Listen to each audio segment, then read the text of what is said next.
बिहार के पूर्व उप मुख्यमंत्री तेजस्वी यादव इन दिनों भाजपा और नीतीश सरकार पर जमकर हमला बोल रहे हैं। ऐसे में एक बार फिर तेजस्वी यादव ने नीतीश सरकार पर हमला बोला।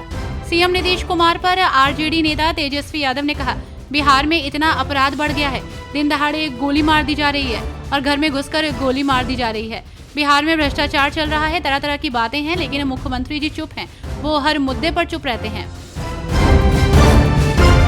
उत्तराखंड शिक्षा विभाग में प्रधानाचार्य के 692 पदों पर 29 सितंबर को होने वाली भर्ती स्थगित हो गई। शिक्षक संगठन भर्ती का विरोध कर रहा था। अब इस भर्ती में 55 साल तक के शिक्षकों को शामिल करने की तैयारी है। वहीं 5400 ग्रेड पे वाले एलटी शिक्षकों को भी इसमें शामिल किया जा सकता है। उत्तराखंड में यूनिफॉर्म सिविल कोड को लेकर एक बार फिर चर्चाएं जोरों पर हैं। ऐसे में आपको बता दें कि उत्तराखंड में समान नागरिक संहिता कानून राज्य स्थापना दिवस से पहले लागू हो जाएगा। राष्ट्रपति की ओर से विधेयक को मंजूरी दी जा चुकी है। बार एसोसिएशन की ओर से आयोजित नए चैम्बर्स के भवन के शिलान्यास के उपरांत ये बात मुख्यमंत्री पुष्कर सिंह धामी ने कही है।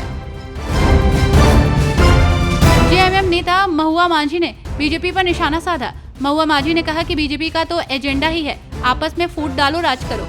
आपने देखा होगा कि किस तरह से 2019 से पहले जब बीजेपी की सरकार यहाँ पर थी, उस समय यहाँ मॉब लिंचिंग की घटनाएं होती थी। आदिवासी और ईसाई के बीच सब में बीजेपी की फूट डालने की राजनीति है। मराठा आरक्षण कार्यकर्ता मनोज जरांगे ने मराठा आरक्षण की मांग को लेकर 16 सितंबर की मध्य रात्रि से अनिश्चितकालीन अनशन शुरू करने की घोषणा की है। फरवरी में महाराष्ट्र विधानसभा ने शिक्षा एवं सरकारी नौकरियों में मराठा समुदाय के लिए 10% आरक्षण प्रदान करने वाला विधेयक पारित किया, लेकिन जरांगे मराठों को अन्य पिछड़ा वर्ग श्रेणी में शामिल करने पर जोर दे रहे हैं। हरियाणा चुनाव को लेकर सियासी पारा हाई चल रहा है। ऐसे में नेताओं के पाला बदलने का सिलसिला शुरू हुआ। इसी बीच बीजेपी नेता सतीश यादव ने पार्टी से बगावत कर दी। सतीश बीजेपी को अलविदा कहकर आम आदमी पार्टी में शामिल हो गए। सुनील राव बॉलीवुड एक्टर राजकुमार राव के बहनोई हैं। हिमाचल प्रदेश विधानसभा में बिजली खपत पर प्रति यूनिट 10 पैसे मिल्क सेस लगाने वाला बिल पास हो गया है। मुख्यमंत्री सुखविंदर सिंह सुक्खू ने तो 2 दिन पहले ही सदन में ये बिल पेश किया था। विधानसभा में चर्चा के बाद संशोधन बिल पारित हो गया।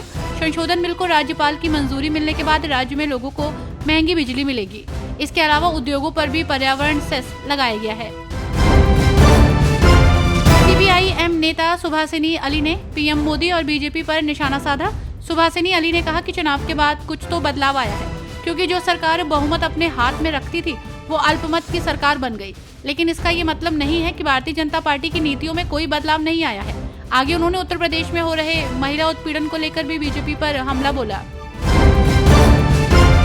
कांग्रेस नेता राहुल गांधी के बयान पर सियासी बवाल मचा हुआ है। इसे लेकर नेताओं की लगातार प्रतिक्रिया सामने आ रही है। इस बीच अब बीजेपी के सहयोगी और केंद्रीय मंत्री रामदास अठावले की प्रतिक्रिया सामने आई। रामदास अठावले ने कहा कि अमेरिका जाकर आरक्षण के बारे में चर्चा करने की जरूरत नहीं है। उन्होंने कहा कि मुझे लगता है कि भारत में आरक्षण तब खत्म होगा जब नीचे से लोग ऊपर आएंगे। यहाँ सभी को सामाजिक न्याय के साथ आर्थिक न्याय भी मिलना चाहिए। उत्तर प्रदेश में सुल्तानपुर एनकाउंटर को लेकर सियासी पारा हाई चल रहा है। इस मामले को लेकर विपक्ष लगातार भाजपा पर हमलावर है। इस बीच बीजेपी सरकार में लगातार हो रहे एनकाउंटर को लेकर सपा मुखिया अखिलेश यादव ने बीजेपी पर निशाना साधा। एनकाउंटर को लेकर सपा मुखिया और कन्नौज से सांसद अखिलेश यादव ने बीजेपी पर निशाना साधा। उन्होंने एक्स पर लिखा, भाजपा राज में एनकाउंटर का आंकड़ा गैर कानूनी हत्याओं की नाइंसाफी का भी आंकड़ा है, साथ ही पीडीए के विरुद्ध हुए अन्याय का भी।